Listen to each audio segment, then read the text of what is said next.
Thank you.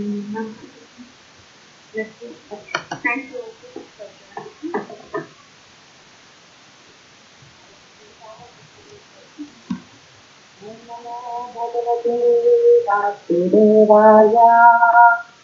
Om Namo Bhagavate Vasudevaya. Om Namo Bhagavate Vasudevaya.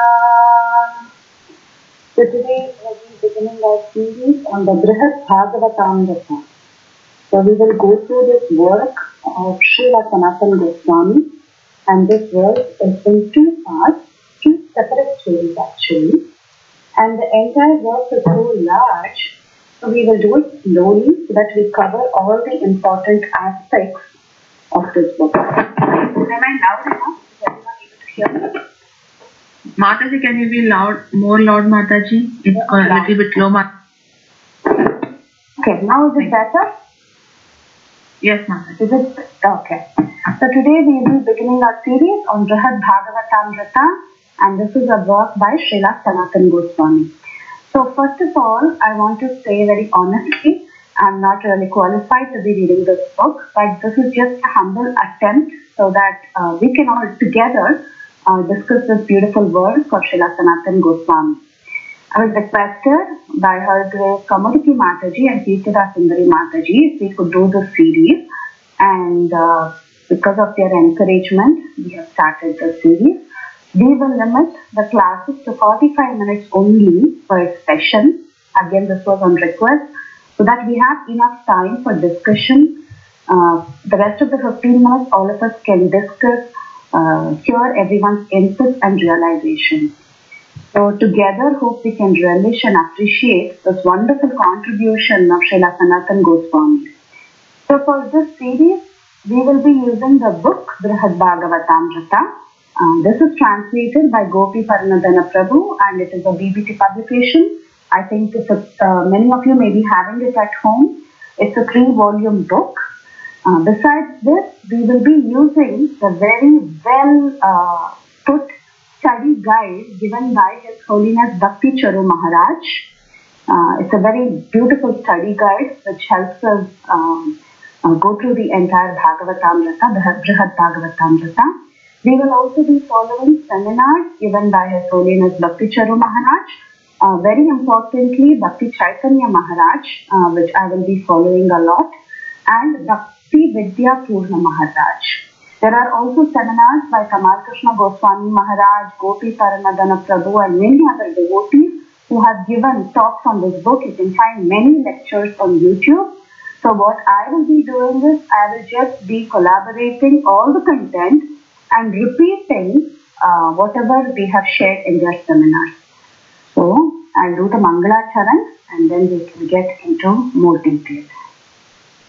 Om Ajnanatimirandasya Jnananjanashalakaya Chakshurunmilitam Yena Tasmai Shri Gurave Namaha. Shri Chaitanya Manobhishtam Stapitam Yena Bhutale Swayam Rupakadamasyam Dadati Swapadantikam Vandeham Shri Guru Shri Uta Padakamalam Shri Gurum Vaishnavamsya Shri Rupam Sagrajadam Sahagada Raghunatamritam Tamsajivam Sadvaitam Savadutam Parijana Sahitam Shri Krishna Chaitanya Devam Shri Radha Krishna Padam Sahagana Lalita Shri Vishakhanvitamsya He Krishna Karuna Sindho Dinabandho Jagaspate Gopesha Gopika Kanta Radha Kanta Namostute Saptakamshana Gaurangi Radhe Vrindavaneshwari Vrishabhanu Sute Devi Pranamami Haripriye Vancha Kalpatarubhyascha Kripa Sindhubhya Evacha Patitanam Pavanebhyo Vaishnavebhyo Namo Namaha Nama Om Vishnu Padaya Krishna Presthaya Bhutale Srimati Radha Nathaswami Niti Namine Nama Om Vishnu Padaya Krishna Presthaya Bhutale Srimati Bhakti Vedanta Swami Niti Namine Namaste Saraswate Devi Gauravani Pracharine Nirvisesha Shunyavadi Pakchayate Deshatarine Jaya Shri Krishna Chaitanya Prabhu Nityananda Shri Advaita Gadadhara Shri Vasadi Gaura Bhakta Vrinda Hare Krishna Krishna Krishna Hare Hare Hare Rama Rama Rama Hare Hare. So we'll do one pranam prayer for Srila Sanatana Goswami. Vairagyayugadaptirasam prayatnait apayayam mam anabhipshimandan kripambudiryat paradukka dukki sanatam tam prabhumashrayami. So this is a mantra, a pranam mantra given by Srila Raghunath Das Goswami in his Vilapa Kusumanjali. So after reciting this prayer, seeking the blessings of Sanatana Goswami to understand his book, we will proceed further.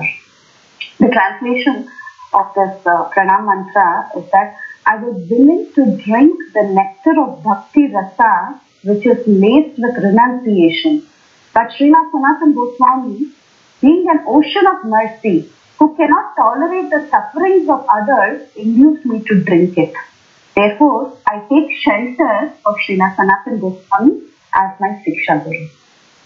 So today will be the very first session of this series, and we will get into some introduction about Sanatana Goswami, who is the author of this book, and an introduction on this entire work, Brihad-bhagavatamrita. So that is what we will be doing today. We will not get into the details, but we will just get into introduction. And the introduction itself is really big. So we'll first get to know some details about Sanatana Goswami. So Sanatana Goswami, as we all know, he is one of the senior most among the six Goswamis of Vrindavan. Whatever we know about Srila Sanatana Goswami comes to us from Krishna Kaviraj Goswami, Chaitanya Mahaprabhu. And also there is another work which is Narahari Chakravarti's Bhakti Ratnakar. So from these two books we get to know some details about Srila Sanatana Goswami. Sanatana Goswami was born in 1488, which is just 2 years after Lord Chaitanya. So he is just 2 years younger than Lord Chaitanya. He and his brothers, they were direct disciples of Sri Chaitanya Mahaprabhu. So Bhakti Ratnakar, which works on the biography of Srila Sanatana Goswami, it traces 6 generations of Sanatana Goswami's lineage. Sanatana Goswami was born in a respectable Brahmin family from Karnataka, and his great-grandfather, by the name Rupeshwara, he migrated to the east, and his Sanatana Goswami's grandfather, Padmanabha, he settled on the bank of river Ganga at Naihati. So then, Sanatana Goswami's father, Sri Kumar, he moved further east and he settled in Jessore district in Bangladesh. So this is how the family, some 6 generations back, they migrated from Karnataka and they moved towards West Bengal and Bangladesh. So this Sri Kumar, who is actually the father of Sanatana Goswami, had several sons. He had many sons. But the last 3 of them were very famous. They were named Amara, Santosh and Vallabha. So Amara became Sanatana Goswami, Santosha became Rupa, and Vallabha became Anupama later. So Amar, Santosh and Vallabha, all the 3 of them, they were devotees from a very small age. Amar and Santosh were especially attracted to Krishna, while Sri Vallabha was attracted to Lord Ram. So Sanatana Goswami, or Amara, he is the author of this book, so we will get into more details about him. He was absorbed in devotion of Lord Krishna from his childhood, and he was always immersed in reading the Srimad-Bhagavatam since he was a small boy. So all the brothers, they were extremely competent, they were well versed in scriptures, and also they were very good managers. They had a lot of, they were very talented, and not only were they good in scriptures, but they were also very good managers. So as they grew up, the Nawab of Bengal, Hussain Shah, they noticed these qualities of the 3 brothers. So he appointed Amar as the Prime Minister, Santosh as the Assistant Minister, and Vallabha as the Treasurer. So what happened was, all these 3 brothers, they worked in the Muslim government in those days. So because they were working with the Muslim government, they had to adopt Muslim names, and hence Amar came to be known as Sakara Malik, Santosh came to be known as Dabir caste. So although they were working for Muslims, they were very, very absorbed in their devotional services, and they maintained, they were very rich actually. They had huge estates and they had lot of wealth in their family. But they maintained their wealthy estate in a suitable manner in such a way that it was a nice place for remembering Krishna all the time.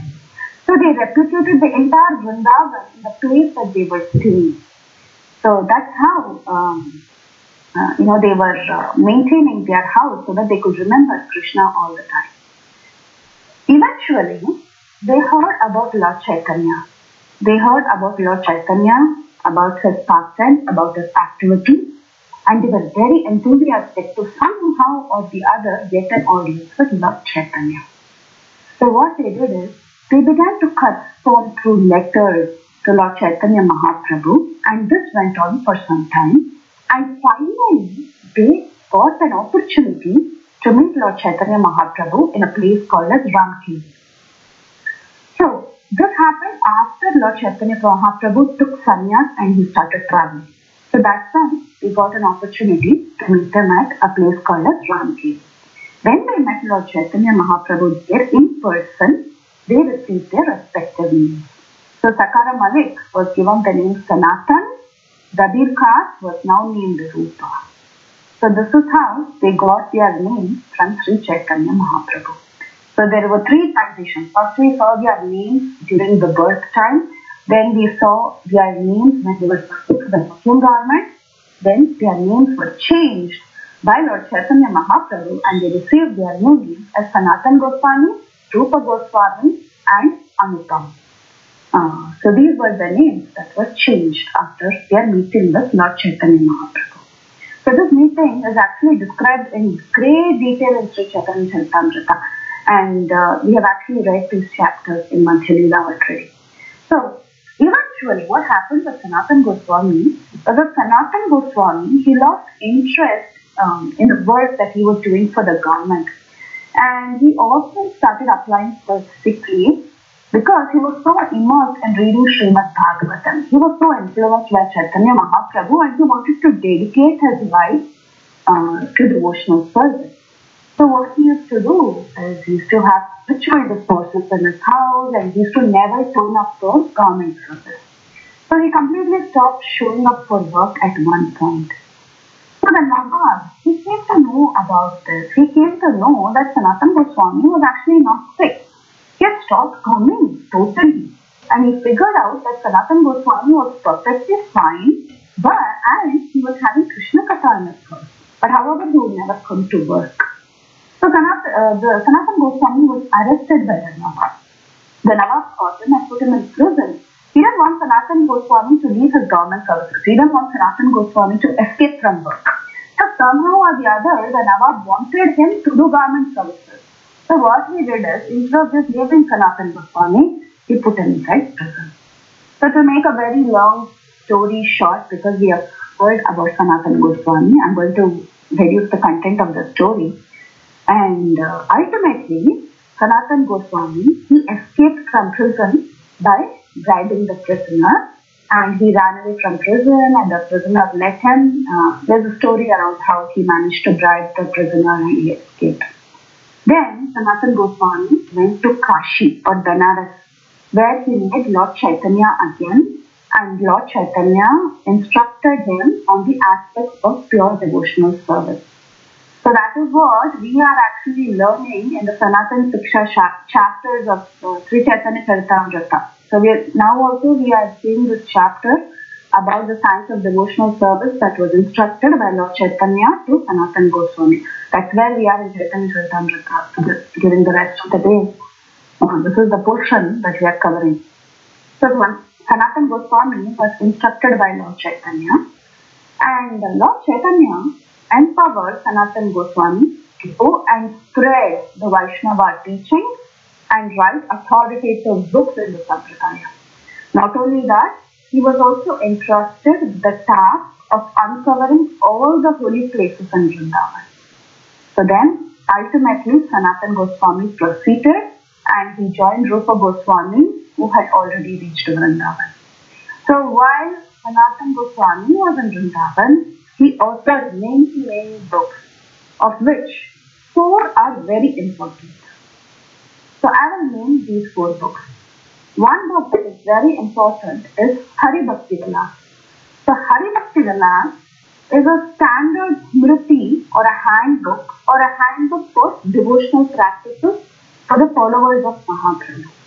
The second work of Sanatana Goswami that is very important and famous is Vaishnava Toshini Dashama Tippani, that is 10th canto commentaries of Srila Sanatana Goswami. Considered very sweet commentaries on the 10th canto. The third important book of Srila Sanatana Goswami is Krishna Leela-stava. Krishna Leela-stava is a poetic summary of the first half of the 10th canto that describes Krishna's pastimes in Vrindavan.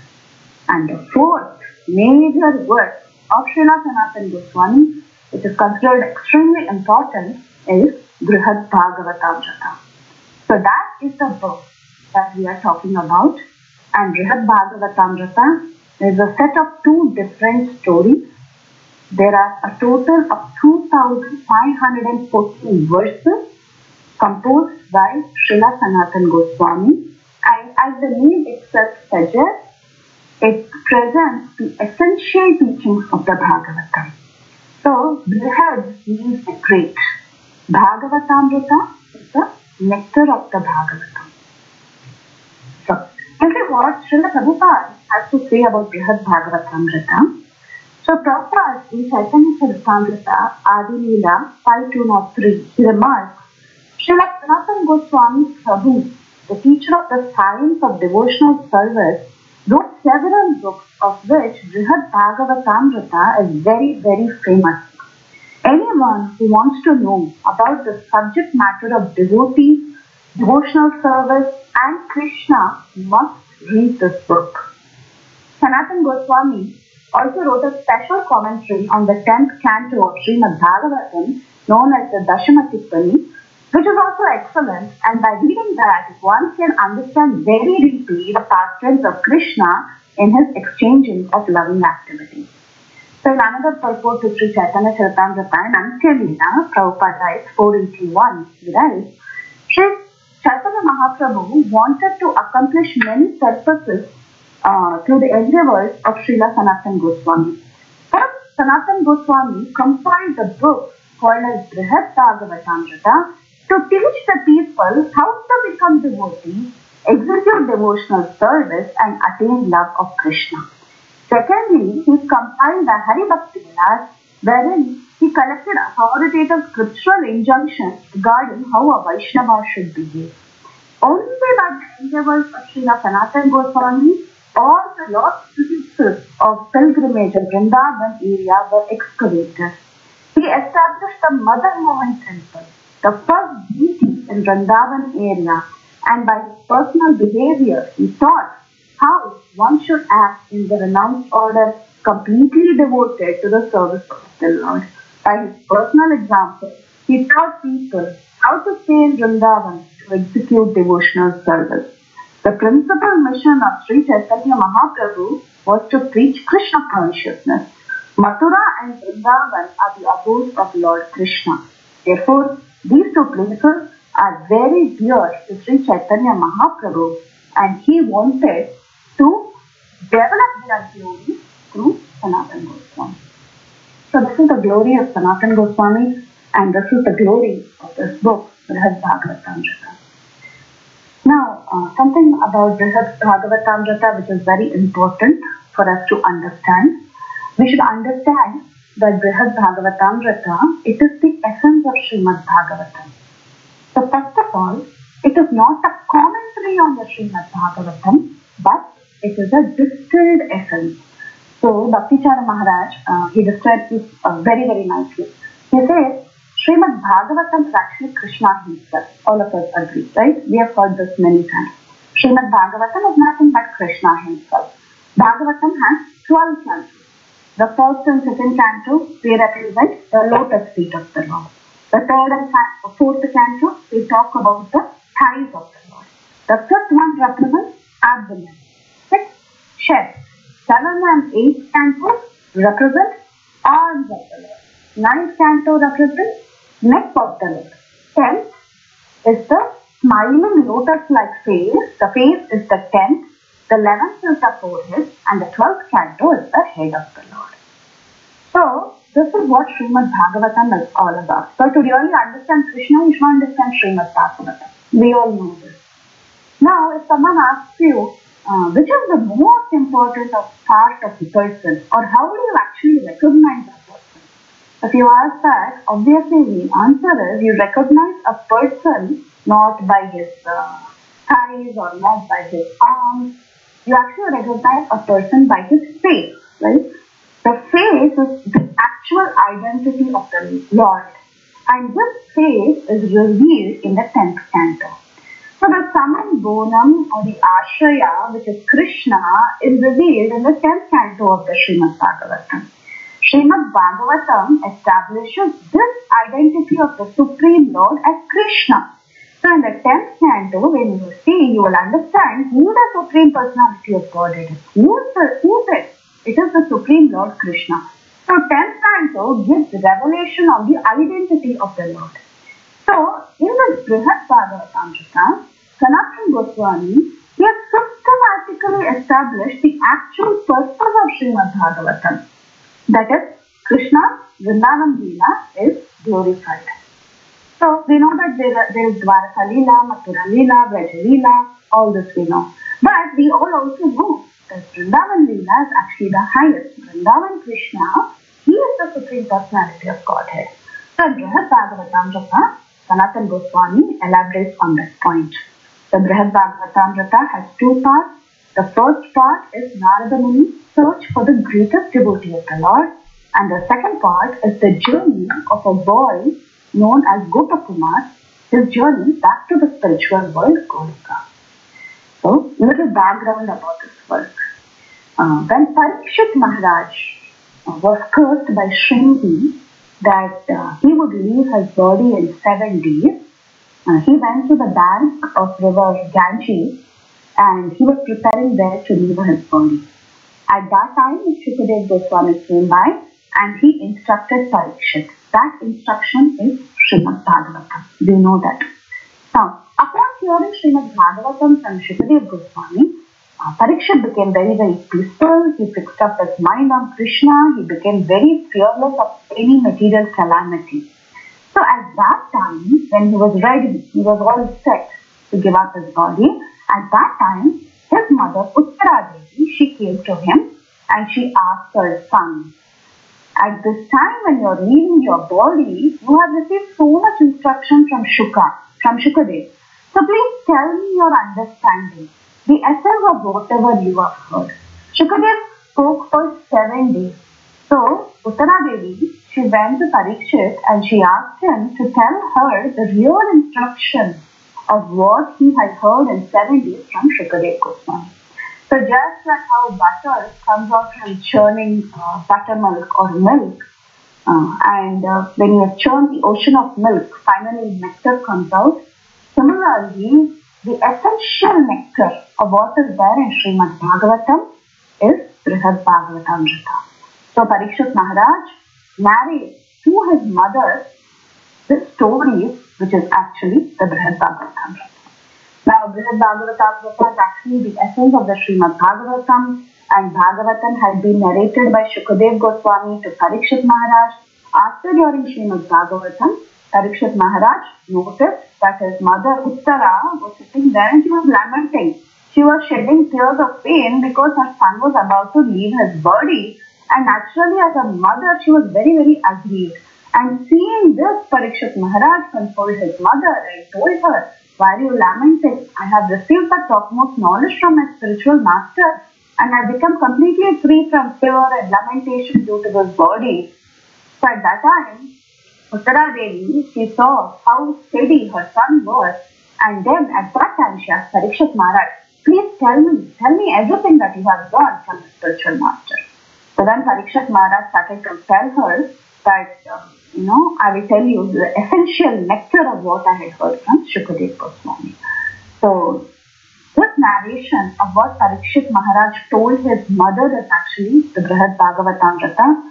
Srimad-Bhagavatam was spoken by Pariksit Maharaj, and after assimilating the understanding of the Srimad-Bhagavatam, he actually gave the nectar, the essential portion of Srimad-Bhagavatam as Brihad-bhagavatamrita.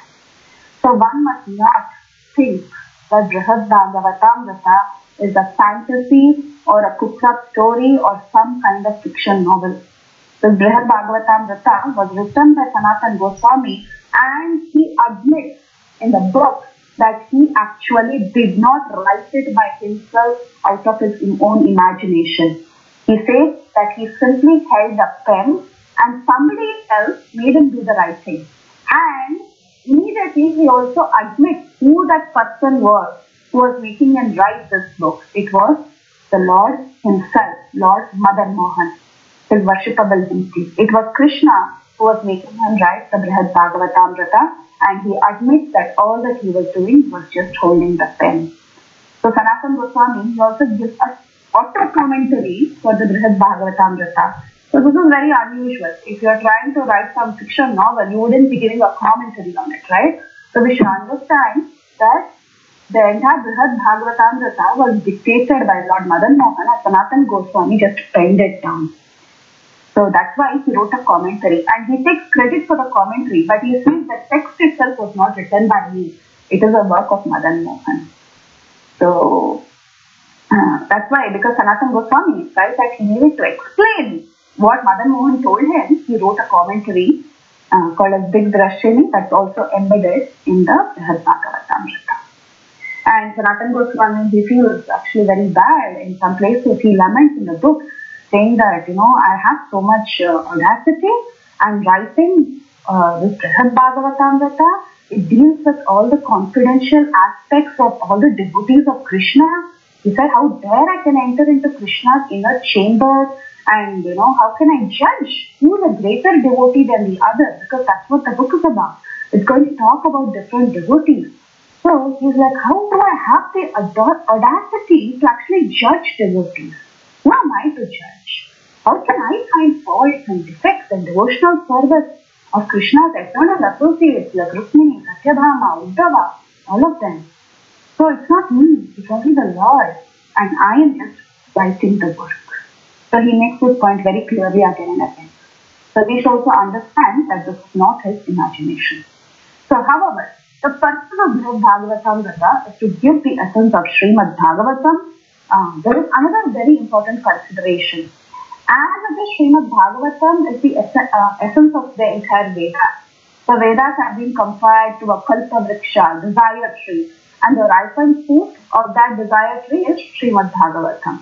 So now, that ripened fruit has been blended with the nectar from the mouth of Shukadeva Goswami. Srimad-Bhagavatam is the cream of the Vedas, but that Srimad-Bhagavatam has been further digested and blended with the lotus lips of Shukadeva Goswami. That Srimad-Bhagavatam that has been consumed by Pariksit Maharaj is now present. So therefore, Brihad-bhagavatamrita can be considered as one of the greatest scriptures because it is the digested aspect of the Srimad-Bhagavatam. Okay, whatever is coming from the lips of Shukadeva Goswami that has been consumed by Pariksit, it has been digested, and now Pariksit presents it to his mother. There's one more thing that is very important for us to know is that there are actually two Bhagavatamritas.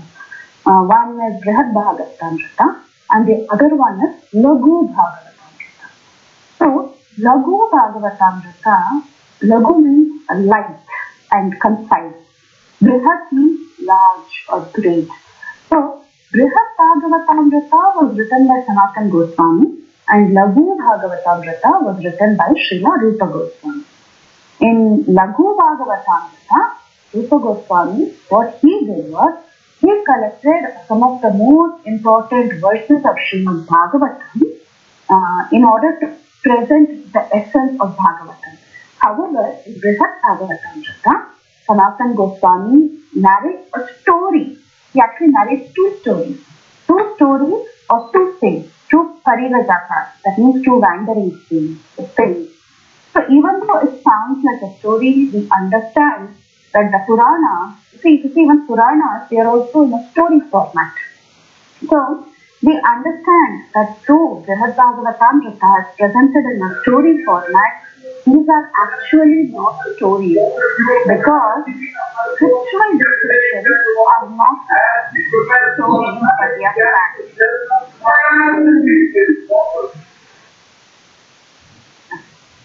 So these are not stories but they are facts.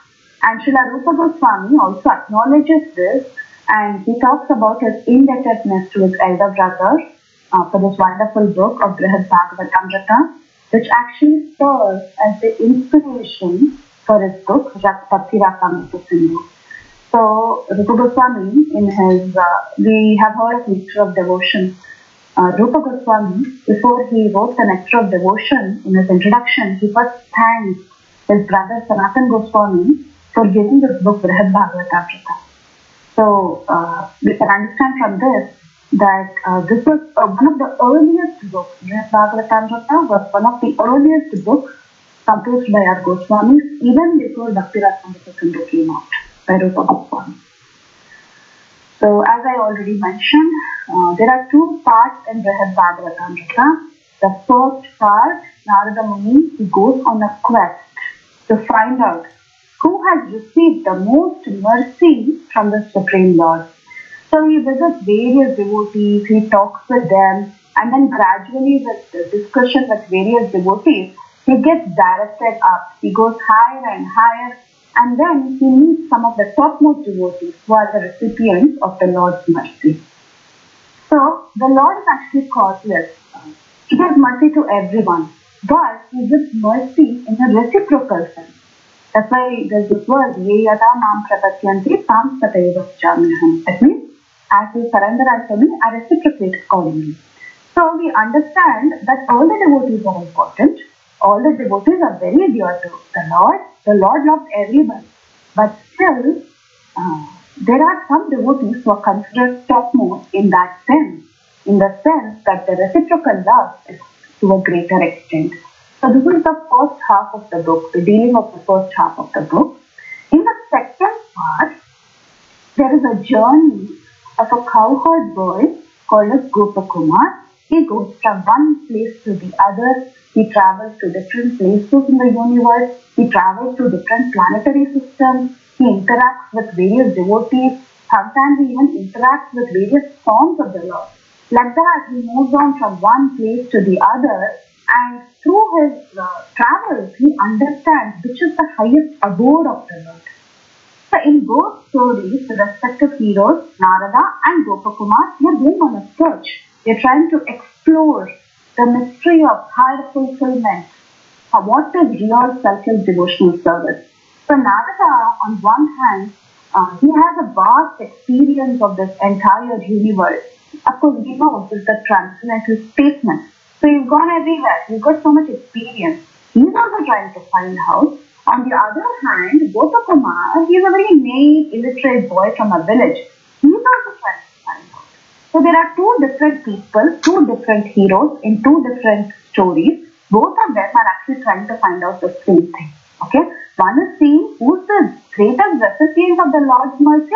The other person is seeing which is the highest abode of the Lord and who is actually receiving the Lord's mercy. So all these secrets are there in the Brihad-bhagavatamrita in 100% story format. So that's the beauty of this book. It is a very, very nice, relishable story. And the entire work of Brihad-bhagavatamrita by Sanatana Goswami, Sanatana Goswami not only tells story, but he also makes it a point to cite various references from Srimad-Bhagavatam, Mahabharata and many Puranas. So he gives a factual understanding of this concept of who receives the highest mercy of the Lord, who is the most confidential devotee of the Lord, and which is the most confidential or the best abode of the Supreme Lord. So we have 5 more minutes. I want to discuss the basic structure of this book. This is not something we should really remember, but I just want to give an overview of how the book has been put up by Sanatana Goswami. So the basic structure is divided into two parts. This book is divided into two parts. The first part is called as Purva or preliminary, and the second book is called as the Uttara of the final part. The other name for the Purva of the preliminary part is Sri Bhagavat Kripa Nirdhara. That means to determine the greatest recipient of the Lord's mercy. The second part is called Establishing the Glory of Vrindavan. So these are the two parts of Brihad-bhagavatamrita, and there are 7 chapters in the first part. The 7 chapters are earthly, heavenly, beyond material nature, devotee, dear devotee, dearer devotee, and the recipient of complete mercy. This is how book 1 has been laid out. There are 7 chapters in book 2, or the second story. The 7 chapters are renunciation, knowledge, devotional service, Vaikuntha, love, fulfillment of ultimate desires, and attainment of highest bliss. So this is how the chapter names are given in these two books. We don't have to remember each name. I just wanted to tell you the structure. Now, the questions of Uttara Devi, the mother of Pariksit Maharaj, is the basis of this entire scripture. Later, after this conversation between Pariksit and Uttara, and after Pariksit gave up his body, later Maharishi Jaimini, who had heard this conversation from Uttara Devi and Pariksit, he had heard it.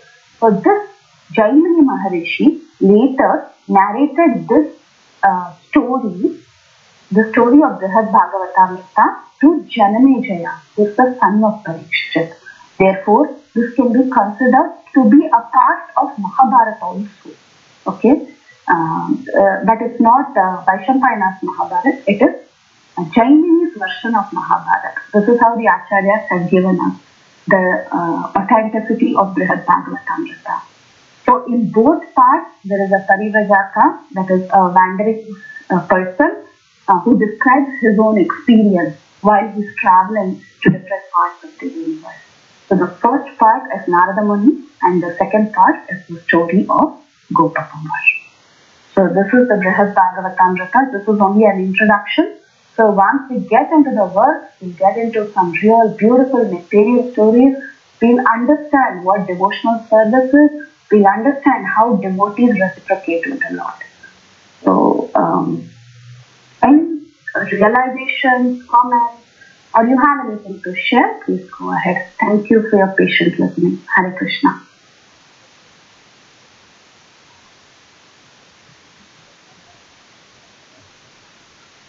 Hare Krishna.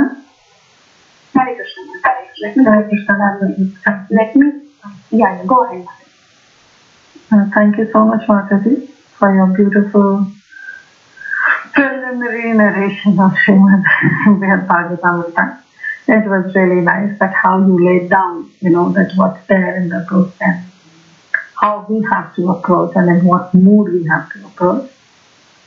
So, I just have one question about you described that about the first and the second part. Can you just describe what's there in the third part of the Bhagavatamrita?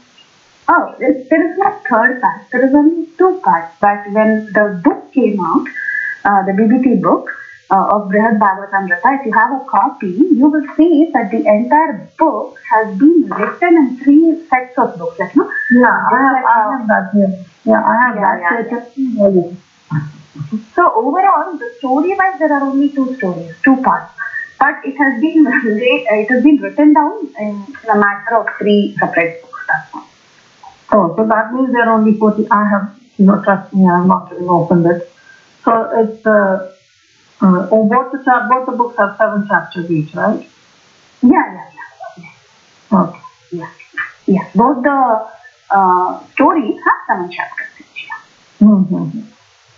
Yeah. Yes, Mataji. And can you tell me again the name of that Rishi who narrated this to Janmejaya? Jaimini. And it's interesting because, Jaimini is generally not considered a very theistic saint. Yeah, so this is very interesting to see how Sanatana Goswami, because Jaimini has always written the Purva Mimamsas, he never comments on the Vedanta part or talking about theistic sciences. So it's very interesting how Sanatana Goswami actually reveals the other side of Jaimini. And this is something that all the Maharajas like Bhakti Charu Maharaj, Bhakti Chaitanya Maharaj, even Bhakti Vidya Purna Maharaj, all of them, they were commenting on this. So we don't know many things, but Sanatana Goswami has revealed the other side of Jaimini. And it was very interesting for people to see that. Yeah. So we have always seen only one side of Jaimini. Yeah. Thank you so much. Thank you so much. And the other interesting aspect that they mention is that, Mahabharata, again, we know Vaishampayana's Mahabharata, but there is also a version of Jaimini's Mahabharata. Of course, that we don't have access to, but Sanatana Goswami says it as a fact, it is there. Yeah. Yeah. Thank you, Mata. Thank you. Thank you, Mata. Thank you, Preethi. Nothing else. I really very, very nice. We put the introduction together. Thank you. Thank you, Kamodki Mataji. Thank you for your blessings. Thank you for your encouragement and inspiring all of us to read well. Thank you. Yeah, I really listened. I heard it and I read it. This is very wonderful issue. So that was nice. Thank you for taking up the task. And I am indebted to you. Hare Krishna. Thank you. Thank you, Mataji. Hare Krishna. Hare Krishna. Preethi Vilasini Mataji, you said that Sanatana Goswami also wrote a commentary on Srimad, Brihad-bhagavatamrita. Yeah. What's the name of the book? It's actually Brihad-bhagavatamrita. He says it like that. And Gopa Kumar Prabhu has included the commentaries in his own words in the book that you have. He's done it along with the commentary. Yeah. Oh, okay. Thank you. Thank you, Mataji. I hope I've unmuted everyone because in between I was muting some people. I don't even remember whom I muted. No, Mataji, actually nobody was muted because you muted and then at the same time you were unmuted. Oh, is it? Okay. Okay. Thank you, Mataji. Hare Krishna, Preethi, Dandavat Pranam to all devotees. Such a wonderful treatise on the introduction to Brihad-bhagavatamrita. But I have few basic questions, which were always lingering in my mind. I can benefit with your counsel. So, you said that Brihad-bhagavatamrita is actually, in one sense, a realization of Pariksit Maharaj, account to his mother, right? Mm-hmm. Yeah. Just or like that's what he, when he heard the Bhagavatam, and that's what he narrated his mother, right? So I just have a question, Preethi, so where in the Bhagavatam does Gopa Kumar appear? Is his name given explicitly, or is it in a very covert form, that we don't know explicitly? And also the part you said, the first part which deals with Narada. And what canto of Bhagavatam is it explained, or did Pariksit Maharaj use this, as a backdrop, explain the Bhagavatam to his mother? Can you please throw some light on this? Yes, Mataji. So first of all, it is not there anywhere in the Bhagavatam.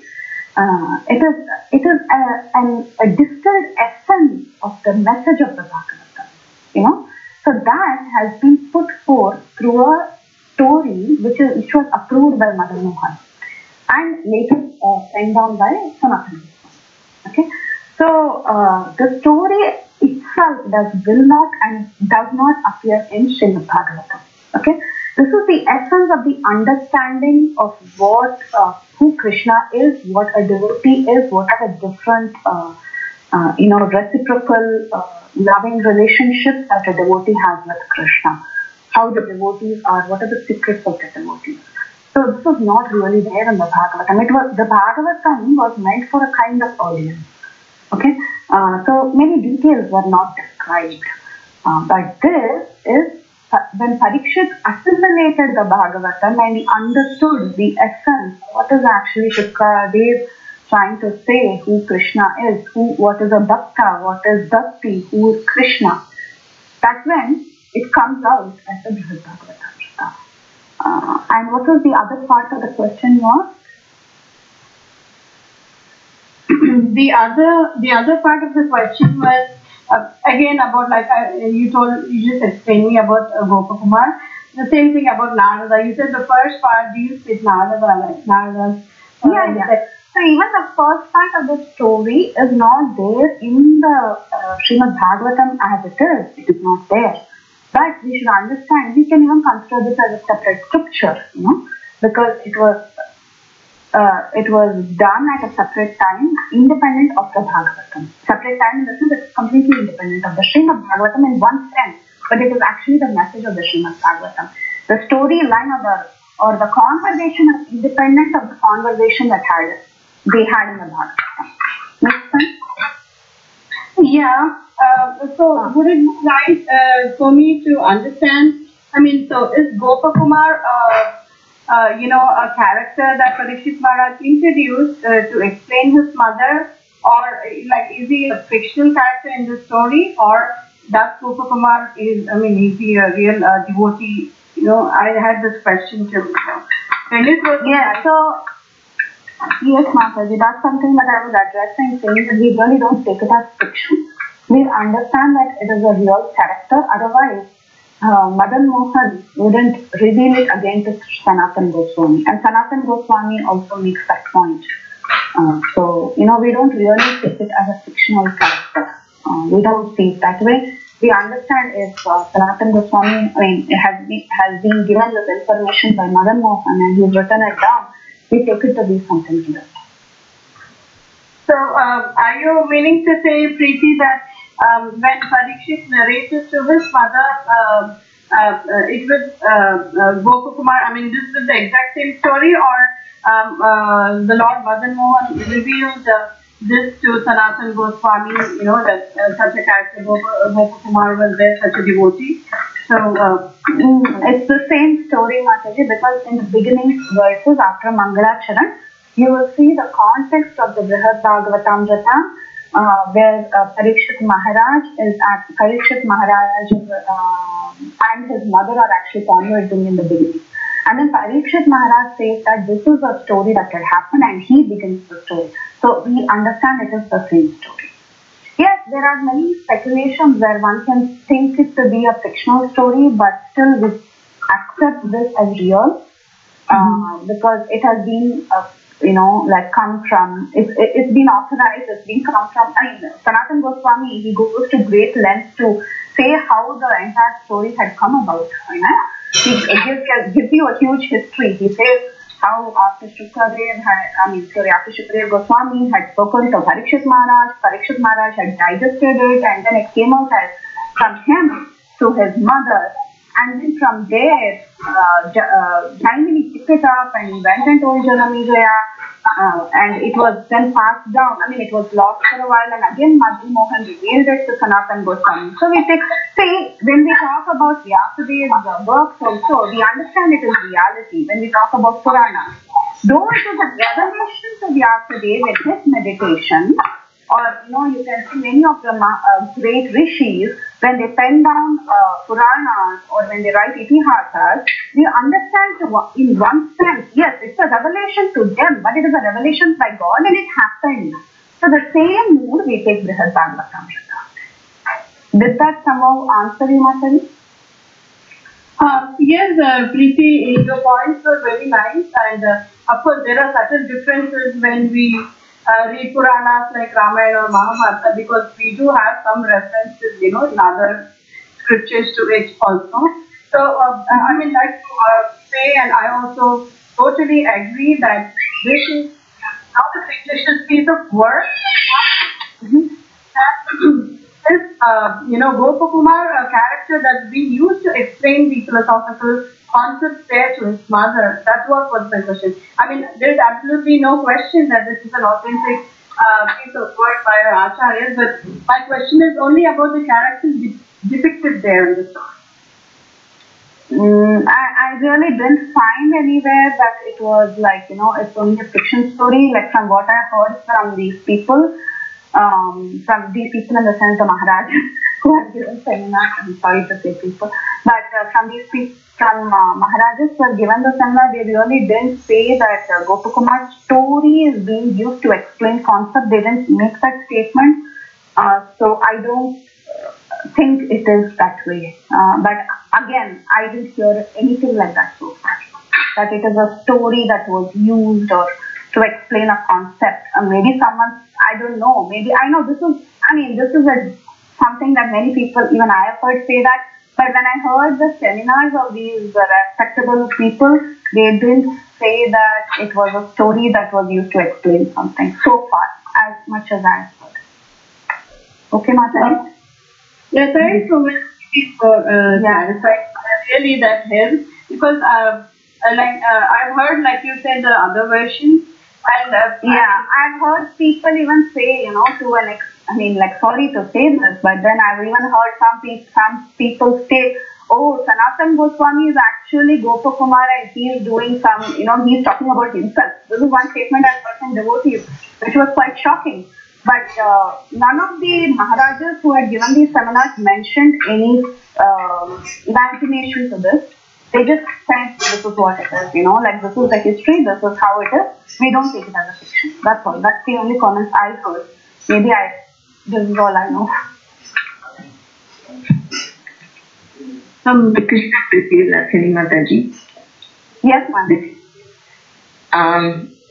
Later on in this Gopa Kumar story, later on his name is revealed. Gopa Kumar's name. Krishna says, he reveals the fact. Yes, the name. Krishna himself reveals the name. And then, so when he goes to Vrindavan, and when they meet Krishna, and he sees Krishna coming there in the evening, they studying with the cows and friends. So that time, they both embrace Krishna and Gopa Kumar. And they both become unconscious when they tell that about them. And then finally, somebody says, oh, he's a demon. And they were trying to kind of punish him or something, but they were unconscious anyway. So Balram said, no, don't worry about it. And Balram, they picked Gopa Kumar first, and then Gopa Kumar, and I asked Gopa Kumar to awaken Krishna by his name and something like that, he wakes up. And then he embraced him and he said he is Gopa Kumar is from the Sridham's family, descendant. And Gopa Kumar, Krishna said, we are born from the Sridham's family tradition like that. And his ancestor, Sridham is ancestor. And he says in but I forgot the name. It's in my, but it doesn't come out. So he is revealing in that in the Gopa Kumar story. So we should wait until then. What is the Gopa Kumar's name?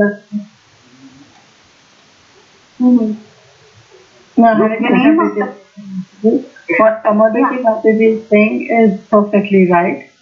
So, Pamadati Mataji, with your permission, I'll just put your words in a sentence.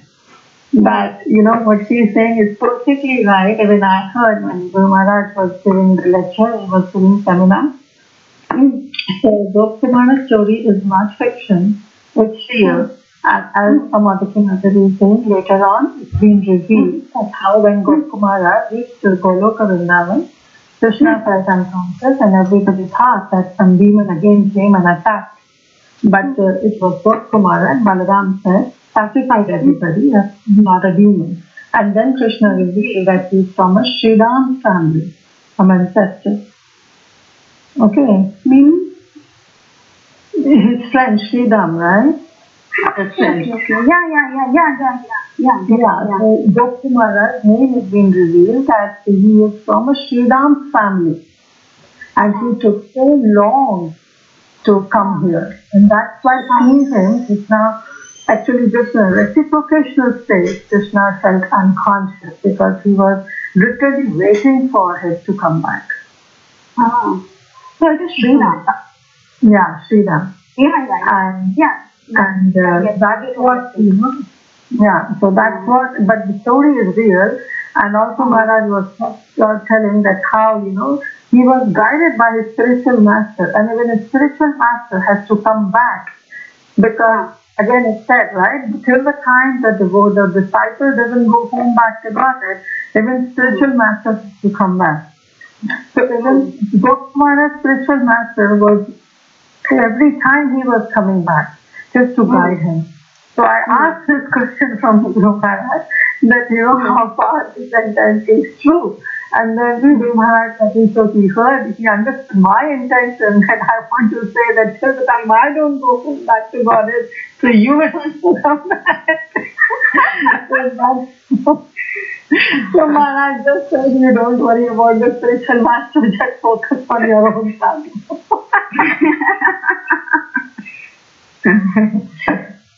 Thank you, Maharaj. Thank you. But yes, it's a true story. And secondly, as you said, that Pariksit Maharaj related to Uttarayan, Mataji was asking.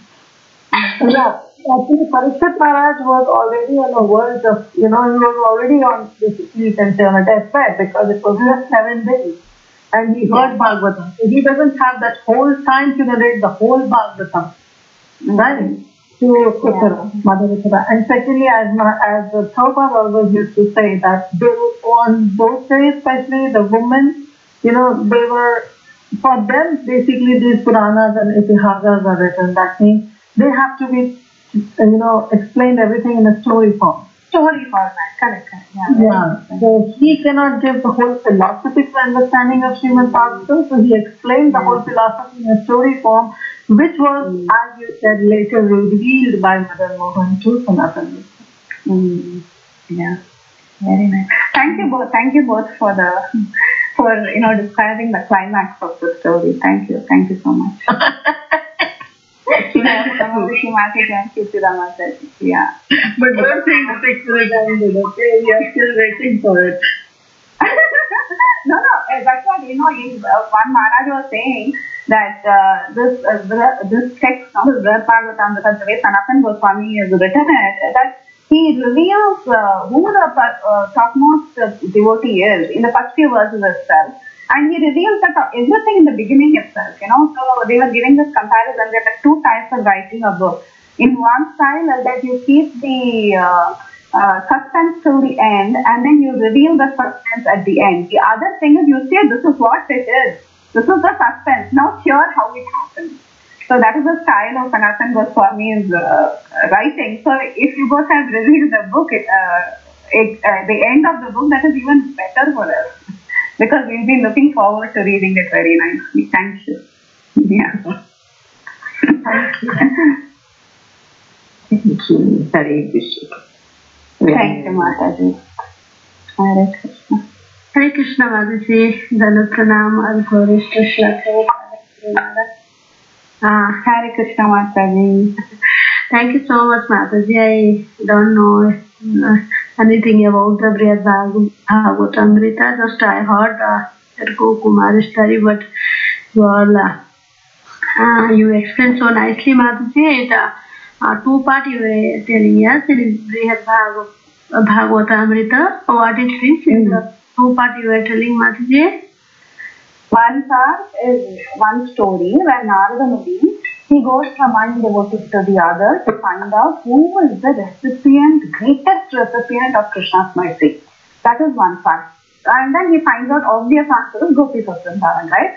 So he finds out that answer and he's happy. That is one part. The second part is the description of the story of Gopa Kumar going to Goloka Vrindavan. How he goes to different abodes, how he interacts with different devotees, then how he goes even to Vaikuntha, and there also he is not happy. And then finally, how he understands, the place that he belongs to, and he understands the glories of Gopa Kumar.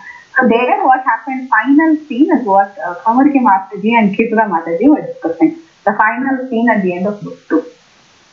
Is that okay, Mataji? Yes. Can you explain again, Mataji, because this Gopa Kumara, how I could not understand. Maybe my mind was not focused. Yes. Some family or something. Mataji, can you explain one time more for me, Mataji? The identity of the Gopa is actually revealed to be... Yeah, go ahead, Mataji. No, Gopa Kumar. I'm asking how he was from the Sri Ram family or something else. He was Mataji was telling. Can you tell me again, Mataji, what that? That Mataji, Ketura Mataji or Kamadaki Mataji, one of you want to say that? Well, Krishna, when Gopa Kumar goes after traveling all the different planets and all, he goes in a spiritual world to Narayana, Vishnu, where Vishnu's expansions are. Krishna's expansion in Vishnu form, and he travels from there to Ayodhya, from Ayodhya to Dwarka, and from Dwarka to Mathura. But because of the fear of answer, he doesn't want to stay there, he just goes to Vrindavan. And then when they meet, that's when Krishna reveals his identity, Gopa Kumar's identity, who he is. And he said, I was waiting all this time, very long time I've been waiting. And finally he arrived. Like that's what also we have heard, devotees explain that Krishna is waiting for us, stretching his hand. Like in the being speech, Lord Jagannath's hands outstretched to receive all the devotees. So that's how he says, I was waiting. And you came. So we should wait. It will be very nice, wonderful. It is wonderful. Very, very nice book.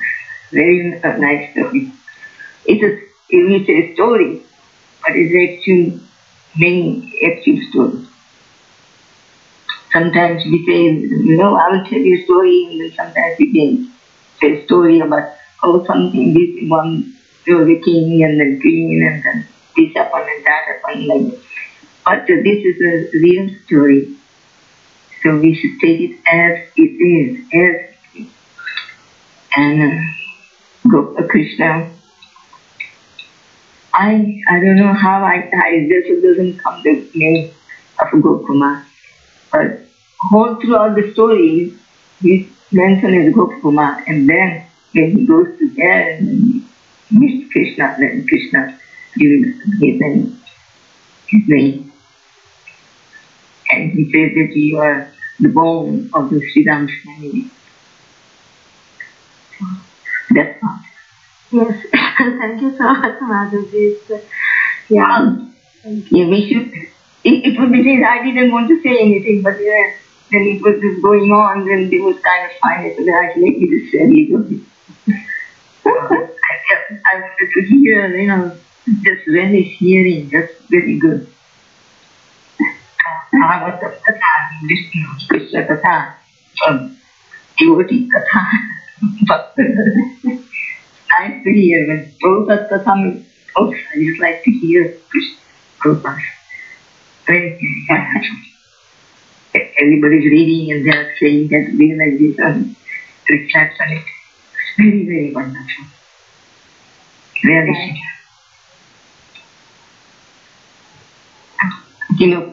Later on, I think we will also, the people will say, well, is that Prabhupada a real king?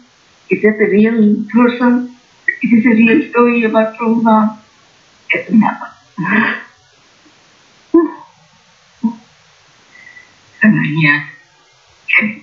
Thank you, Mataji. Your mercy and Preethi Sundari Mataji's desire and Preethi Mataji's revealing. Very fortunate. Thank you so much, Mataji. It's not that. It's all of you. He is desiring, we all desire, and it was just manifested. The desires to ours, like that. And Preethi Vilasini Mother, she is the one. And he took up the task and he was talking. Jana Sarma, that was his name. I think it's Jana Sarma. Hare Krishna. Hare Krishna. Yes, Mataji. Everyone together. Yeah. Thank you so much, Kamadaki Mataji, for sharing. Mataji, can you share again the name? Jana Sarma. Oh. Jama Trma. Jana Sarma. And about is okay, so let me see. Pariksit, just to reiterate this storyline, Pariksit Maharaj, of course, heard, Bhagavatam from Six Goswami. And then his mom wanted to hear, the essence, I guess. Or, well, not the essence, but he had to say it in short form. Pariksit had to tell his mom, the essence of. And so when he was, what was the, he was going to be dead. He was dead. He was trying to focus his mind on Krishna. Right? So I guess he was just maybe sitting in meditation, waiting for this snake bird to come and bite him. Yeah. And so while he's just sitting there, his mom comes and